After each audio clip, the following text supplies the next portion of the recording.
এই হলো সেই বিখ্যাত আরেকটি ব্রিজ, যেটা আসলে বিগত সরকারের আমলে নির্মিত।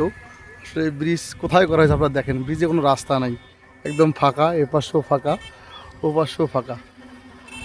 আসলে সেই সময় এই ব্রিজটি আসলে কী করতে হবে বুঝলাম না, আসলে রাস্তা কোথায় এটার।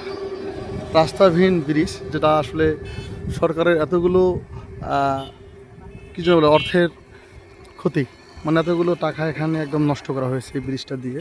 অবশ্যই এই ব্রিজে মনে হয় অনেক টাকা বরাদ্দ হয়েছিল, কিন্তু ব্রিজটা আসলে দিল কোথায়, এইটাই তো মাথায় ডুবে না এখনও আমার। এই দেখেন ভাই, আসলে ব্রিজটা আসলে মানুষ দেয় আসলে কী কারণে দিছে, কী জন্য দিছে এই জায়গায়, আসলে এটাই এখনও বোধগম্য না আমাদের। এই হলো সেই ব্রিজ, বিখ্যাত ব্রিজ, যেটা আসলে দোলার মাঝখানে আজও কালের বিবর্তনের সাক্ষী হয়ে দাঁড়িয়ে আছে। ঠিক আছে, আসলে টাকাকে কীভাবে কত প্রকার নষ্ট করা যায় সরকারি অর্থকে, এই ব্রিজটি আপনি না দেখলে বুঝতে পারবেন না। এই সেই ব্রিজ।